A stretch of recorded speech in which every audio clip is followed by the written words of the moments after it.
আমরা প্রতিবন্ধীরা, আমরা একটা শ্রেণীর মানুষ। আজকাল কিছু মানুষ আছে আমাদেরকে ভাগ করে দিচ্ছে। হিন্দু মুসলিম যেমন পৃথক করেছে, এখন প্রতিবন্ধীটাকেও কিন্তু পৃথক করে দিচ্ছে। গত 12ই আগস্ট প্রতিবন্ধীরা কলকাতার রানুছায়া মঞ্চে একটা ডেপুটেশন দিয়েছিল, সম্মেলন করেছিল। তাদের দাবি কী ছিল না, ভাতা বৃদ্ধি। কারণ ভাতা বৃদ্ধি মাননীয় সরকার তাদেরই করেছে যাদের হাজব্যান্ড কোনো দোকান আছে, যাদের হাজব্যান্ড কোনো জব করে, সেই সকল মহিলাদের ভাতা বৃদ্ধি করেছে। শুধু সেই সকল নয়, সরকারি কর্মীদেরও কিন্তু ভাতা বৃদ্ধি হয়েছে। আশা কর্মী দিদিদের 5,000 করে করেছে, অঙ্গনওয়াড়িদের 5,000 করেছে, সিভিক ভলেন্টিয়ার দাদা দিদিদের 2,000 করে করেছে। এমনি করে অনেক জনকার কিন্তু ভাতা বৃদ্ধি করেছে। হ্যাঁ, আমাদেরও করেছে। আমাদের কত করেছে? 1,000 ছিল, 500 টাকা বাড়িয়েছে। তো আপনারাও তো 1,000 টাকায় কি আপনাদের চলে সংসার?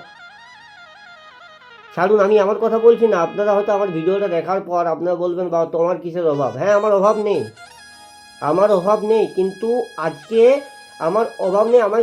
আমি ফোনে ভিডিওটা করছি। আর যে সকল প্রতিবন্ধী ভাই বোনেদের ফোন কেনার ক্ষমতা নেই, তাদের সেই 1,000 টাকাতেই কিন্তু তাদের সর্বস্ব, খাবার বলুন, ওষুধ বলুন, যাবতীয়। সেই মানুষগুলো ফোন চালাতে পারে না, সেই মানুষগুলো রিলস করতে পারে না।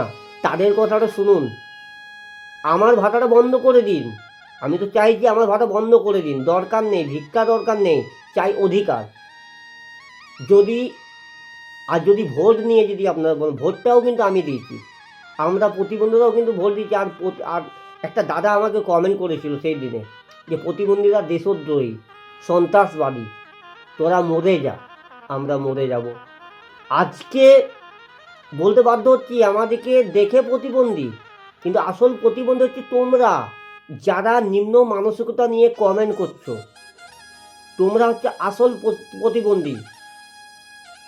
তাই সরকারকে বলবো, যে মানুষটা আমাদের প্রতিবন্ধী থেকে এমন কমেন্ট করেছে, দয়া করে বলছি আমার ভাতাটা বন্ধ করে দিন। আপনি তো অনেক ছাঁটাই কাটাই অনেক কিছু করছেন। বিশ্বরূপ সুর, এই নামটাকে আপনি বাদ দিন। আর সকলকে বলবো ভিডিওটা শেয়ার করুন। আমাকে বাদ দিয়ে ওই যে নিম্ন মানসিকতা নিয়ে কমেন্ট করছে, উনি প্রতিবন্ধী, তাই ওনাকে আমার ভাতাটা দেওয়া হোক। বাঁচবো তো সম্মানের সহিত, ভিক্ষার সহিত নয়। সবাইকার আন্দোলন করার অধিকার আছে, তো সবাইকে আন্দোলন করার অধিকার। একটা সরকারি কর্মীর যখন বেতন ঢুকছে না, তারা আন্দোলন করতে পারছে, তখন বলছে হ্যাঁ দেশ এগিয়ে চলছে। একটা প্রতিবন্ধী যখন না খেয়ে মরছে, তখন বলছে দেশদ্রোহী ঢুকে গেছে দেশে। অ্যাকচুয়ালি আমাদের সময়টা কি করে আছেন জানেন তো? সমাজে অসহায় মানুষগুলো, সোশ্যাল ওয়ার্কারদের জন্য।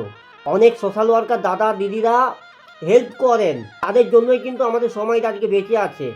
আমি আমার কথা বলছি, আমার মতো এমনি অনেক ভালো ভালো ঘরের শরীর খারাপ, অনেক 16 লাখ 20 লাখ করে দিচ্ছিল কারা? সেই সোশ্যাল ওয়ার্কার দাদা দিদিরা ভিডিও বানিয়ে তারা ওই টাকাটা 16 লাখ 20 লাখ 50 লাখ 1 কোটি টাকা পর্যন্ত তারা তুলে দিচ্ছিল। সরকারের কাছে একটাই উদ্দেশ্য, দেখুন আপনি ভাতা বৃদ্ধিটা একটু করুন। কারণ অনেক প্রতিবন্ধী মানুষরা, বিধবা মারা, বৃদ্ধ বাবা মারা খেতে পাচ্ছে না। 1,000 টাকায় কী করে চলবে বলুন তো? তারা নিত্য প্রয়োজনীয় ওষুধগুলো কিনতে পারছে না।